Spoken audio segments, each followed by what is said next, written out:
सो रही थी मैं और मुझे कॉल आया कि आप रिलायंस जियो, मैं रिलायंस जियो से बोल रहा हूँ और आप सेलेक्ट हो गए हो। Hello everyone, welcome to my channel tech classes. So thumbnail देख के तो पता चल गया होगा, मेरी जॉब लग गई है इन रिलायंस जियो एज डिप्टी मैनेजर। ये मेरी थर्ड जॉब है। मैंने अपना करियर स्टार्ट किया था as a data analyst and मैंने उस पर एक वीडियो भी बनाई थी जो मेरे चैनल पे सबसे ज़्यादा, मतलब उसी वीडियो पे सबसे ज़्यादा व्यूज़ गए हैं, 1 लाख व्यूज़ क्रॉस कर चुके हैं। सो उसके लिए thank you so much. Then मैंने स्विच किया था as a data scientist in iNeuron intelligence company. So that is in Bangalore. तो मैं बैंगलोर आई थी उसके लिए। The first company is completely work from home. उसके बाद मुझे बैंगलोर आना पड़ा। सो मुझे रिलायंस जियो में जब मुझे ऑफर मिल गया था तो मुझे लोकेशन मतलब चूज़ करना था। तो मैंने सोचा कि अभी बैंगलोर में ही है तो बैंगलोर में ही शिफ्ट कर लेते हैं, मतलब लेकिन मुझे 26 to 28 किलोमीटर लाइक शिफ्टिंग करना पड़ गया, मुझे मूव करना पड़ गया।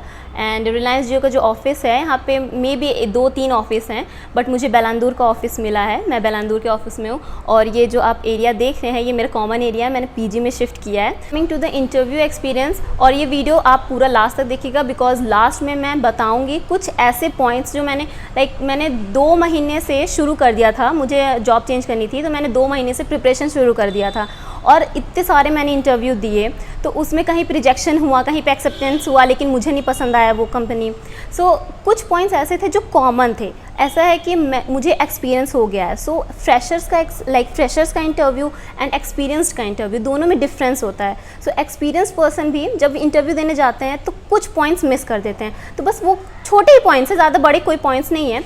बस मैं उन्हें डिस्कस करना चाहूँगी कि मतलब अगर आप भी मिस कर रहे हो, उतना ध्यान नहीं दे रहे हो उन पॉइंट्स पे, तो उन पे ध्यान दीजिए क्योंकि इंटरव्यू में एक्सपीरियंस लोगों से सबसे पहले वही चीज़ पूछा जाता है। So talking about my interview, मेरे 3 राउंड्स हुए थे। फर्स्ट था टेलीफोनिक राउंड जिसमें मुझसे बस बैकग्राउंड का और फिर जो भी मतलब प्रोजेक्ट्स किए हैं या फिर कितना एक्सपीरियंस है, कहाँ पे किया है, क्या किया है, इस टाइप के बस क्वेश्चंस पूछे गए थे। ज़्यादा लंबा राउंड नहीं था वो।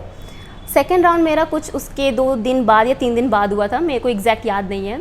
सो वो था पूरा टेक्निकल राउंड, मतलब कम्प्लीटली टेक्निकल राउंड, और वो सबसे पहला मेरा इंटरव्यू था जो इतना लंबा गया था। हमेशा ऐसा होता था कि 15 minutes, 20 minutes, max to max 30 minute तक इंटरव्यू ख़त्म हो गया, बट ये वाला 45 to 50 मिनट्स चला था। तो टेक्निकल राउंड जो था वो बेसिकली पूरा machine learning, data science, data analysis and deep learning पे था। तो ऐसा था कि क्वेश्चन जितने भी थे सारे डिफ़िकल्ट लेवल के थे। मतलब स्टार्टिंग में तो प्रोजेक्ट से शुरू हुआ कि आप अपने प्रोजेक्ट्स के बारे में बताइए, कैसा प्रोजेक्ट्स किया था, किसके लिए किया था, डेटा कहाँ से आया, आपने उस डेटा के साथ क्या किया, स्कोप क्या था उस प्रोजेक्ट्स का, किस तरह से हेल्प किया वो क्लाइंट को, एवरीथिंग अबाउट द प्रोजेक्ट उन्होंने पूछा, सब कुछ पूछा, क्या क्या अप्रोचेस थे, कहाँ चैलेंजेस आए, कैसे आपने उसको फेस किया, हर तरह की चीज़ें पूछी जो प्रोजेक्ट्स मैंने मेंशन किया था। उसके अलावा भी जितने प्रोजेक्ट्स थे उन्होंने पूछा कि इसके अलावा और कौन से प्रोजेक्ट किए हैं आपने, सब मैंने बताया अच्छे से। उसके बाद जो भी मैंने स्किल्स लिखे थे अपने रिज्यूमे में उसके अकॉर्डिंग मुझसे क्वेश्चन पूछना शुरू किया गया। और क्वेश्चंस का लेवल ऐसा था कि बेसिक था, उसके बाद मीडियम हो एंड देन एडवांस,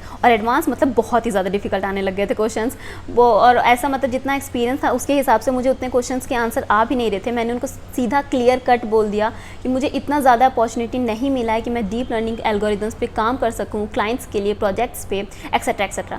तो उन्होंने भी समझा कि हाँ ठीक है, ओके, तो उन्होंने बंद कर दिया उस चीज़ से क्वेश्चन पूछना। फिर मशीन लर्निंग की बारी आई। मशीन लर्निंग का मैंने आधे से ज़्यादा क्वेश्चंस का आंसर दिए। कहीं कहीं पे ऐसा हुआ था कि कोई चीज़ रिकॉल नहीं कर पा रही थी मैं, तो मैंने बोल दिया कि अभी मैंने सुना तो है इसको ऐसे यूज़ किया जाता है, बट एग्जैक्टली ये है क्या मुझे याद नहीं आ रहा, बस ऐसी तरह से। सो इंटरव्यू कुछ इसी तरह गया। और हर चीज़ को एक्सप्लेन करते वक्त एग्जाम्पल देना, मतलब कोई भी चीज़ एक्सप्लेन कर रहे हो तो उसके साथ एग्जाम्पल दोगे तभी सामने वाला, मतलब ऐसा था कि अच्छा इसका एग्जाम्पल दीजिए। तो खुद से ही एग्जाम्पल अगर दे रहे हो ना आप इंटरव्यू में तो वो ज़्यादा बेटर रहता है। तो मैंने भी ऐसे ही किया था, उनके पूछने से पहले कोई भी चीज़ का डेफिनेशन बताओ, कोई भी चीज़ का बताओ, उसके बाद सीधा एग्जाम्पल, ये एग्जाम्पल है इसका, इस तरह से हम इसको यूज़ कर सकते हैं, अगर इस टाइप का हमारे पास डेटा है या प्रोजेक्ट है तो हम ये एल्गोरिदम लगाएंगे तो हमें ये रिजल्ट मिलेगा। इस तरह से मैंने जितना भी चीज़ें थी उसको एक्सप्लेन किया था। फिर उसके बाद ठीक है, थैंक यू, हो गया, इंटरव्यू ख़त्म हुआ, ऐसे बोल के चलिए ठीक है हम अपना फीडबैक शेयर कर देंगे। फिर मुझे 1-2 दिन बाद अचानक से, मतलब सो रही थी मैं और मुझे कॉल आया कि आप रिलायंस जियो, मैं रिलायंस जियो से बोल रहा हूँ और आप सेलेक्ट हो गए हो। About the points that I want to share with the person who are experienced and going for the interviews. मतलब मैंने भी ये चीज़ें फेस की हैं। मैंने 2 महीने से तैयारी करी थी, उसके बाद मैंने बहुत सारी जगह पे अप्लाई किया, रिजेक्शन मिला, एक्सेप्टेंस हुआ, बट ऐसी मतलब जो चीज़ें कॉमन लगी ना उस पर मैंने ज़्यादा फोकस किया कि हर जगह जब यही चीज़ पूछने वाले हैं, यही चीज़ होने वाला है, तो क्यों ना इसको अच्छे से प्रिपेयर कर लिया जाए ताकि फ़र्स्ट इंप्रेशन ही अच्छा हो जाए। तो मैंने क्या किया, फर्स्ट ऑफ ऑल पहले मैंने क्या किया, इंट्रोड्यूस योर सेल्फ पहला क्वेश्चन होता है, सारी जगह पूछा जाता है और ये कंपलसरी क्वेश्चन है, सभी पूछता है, tell me about yourself, introduce yourself. तो मैंने एक अपना इंट्रोडक्शन लिखा, अच्छा खासा इंट्रोडक्शन, पॉइंट्स टू पॉइंट्स कि पहले क्या आना चाहिए, देन क्या आना चाहिए, मतलब प्रोफेशनल इंट्रोडक्शन पूरा अच्छे से लिखा था। मतलब उसको लिखा था मैंने, थोड़ी बच्चों वाली बातें हैं ठीक है, लेकिन कुछ लोग क्या करते हैं, मतलब मैंने भी ये गलतियाँ की हैं।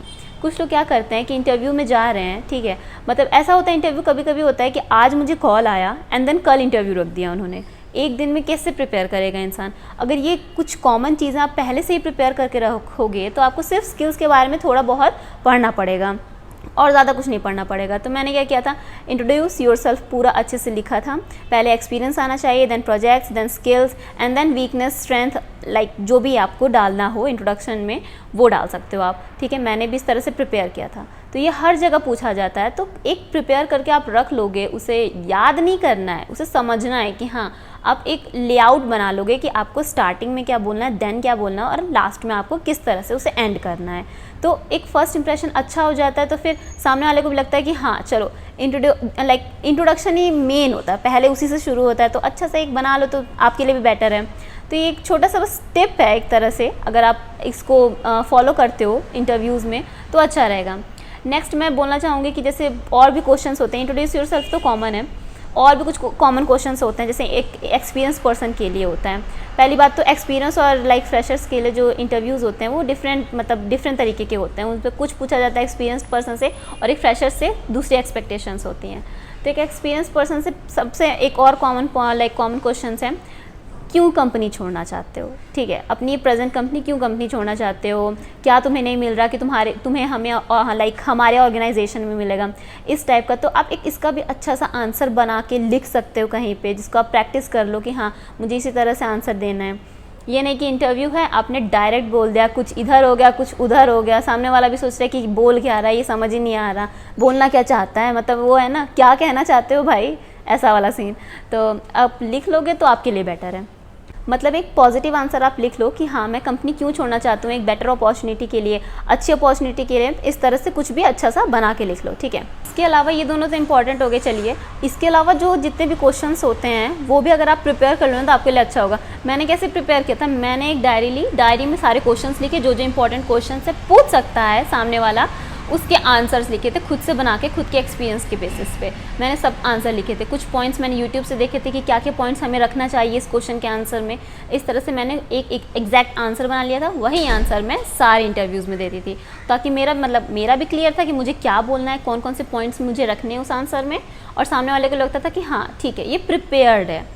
नेक्स्ट मैं पॉइंट ऐड करना चाहूँगी कि जैसे प्रोजेक्ट्स आप ऐड करते हो, ठीक है, 3 to 4 प्रोजेक्ट्स रहते हैं एक्सपीरियंस पर्सन का, और वो भी कहाँ के रहते हैं, मैंने मतलब इंटर्नशिप किया था, फिर फर्स्ट जॉब थी, सेकंड जॉब थी, तो मैंने 4 प्रोजेक्ट्स लिखे थे। एक इंटर्नशिप का प्रोजेक्ट लिखा था, एक पिछली कंपनी का लिखा था, और एक जो मतलब अभी जस्ट छोड़ी है मैंने आईन्यूरॉन, उसके 2 प्रोजेक्ट्स लिखे थे मैंने। इस तरह से 4 प्रोजेक्ट्स लिखे थे। तो उस 4 प्रोजेक्ट्स को अच्छे से प्रिपेयर कर लीजिए। मतलब एक एक्सपीरियंस पर्सन से सबसे पहले इंटरव्यूअर यही पूछेगा तुम्हारा प्रोजेक्ट जो लिखा है उसमें क्या किया तुमने, क्यों किया तुमने, कब किया तुमने, कैसे किया तुमने, इस टाइप के क्वेश्चंस पूछता है वो, ठीक है। स्कोप क्या था, चैलेंजेस क्या थे, क्या क्या चीज़ें यूज़ की, उससे क्या हुआ, ये वाला क्यों नहीं यूज़ किया, उसका एक आपके पास आंसर होना चाहिए। तो अगर आप इसको भी प्रिपेयर कर लो अच्छे से तो आपके लिए बेटर रहेगा। और नेक्स्ट मैं कहना चाहूँगी, जो जितने भी आप स्किल्स मैंशन करते हो अपने रिज्यूमे में, जितने भी स्किल्स मैंशन करते हो उसी स्किल्स को पढ़िए, उसके अलावा कहीं और जाने की ज़रूरत नहीं है। उस स्किल्स को पढ़ लीजिए। जितने भी इंपॉर्टेंट इंटरव्यू क्वेश्चंस हैं यूट्यूब पे मिल जाएंगे आपको, like last minute preparation type का एक आप देख सकते हो। ठीक है आपको एक्सपीरियंस से आपको नॉलेज हो गई है, बट इंटरव्यू में बोलने के लिए प्रिपरेशन बहुत ज़रूरी है। ये नहीं कि आपको नॉलेज है बट आपको बोलना नहीं आता तो आप कैसे बोलोगे। ये वाली चीज़ें जो होती है ना वो बहुत लोग फेस करते हैं। मैंने बहुत ज़्यादा फेस किया है। मुझे तो खुद नहीं बोला जाता कि मतलब मुझे नॉलेज है थोड़ा बहुत जो भी आता हो, मतलब ज़्यादा भी नहीं है नॉलेज, जो भी आता है नॉलेज है, बट उसे प्रेजेंट कैसे करें वो बहुत ही मतलब एक प्रेजेंटेशन की टेक्निक होती है ना, वो अगर किसी को आती है ना तो बेस्ट है उसकी लाइफ में। मतलब सच में वो इंटरव्यू में हर चीज़ अच्छे से बता सकता है वो। सो अगर आप इन छोटे छोटे पॉइंट्स को बहुत लोग इग्नोर कर देते हैं, मैं भी स्टार्टिंग में इग्नोर कर रही थी, बट अगर इसको आप जब भी इंटरव्यू देने जा रहे हो तो अगर आप यूज़ करोगे इसे तो बहुत हेल्पफुल होगा आपके लिए।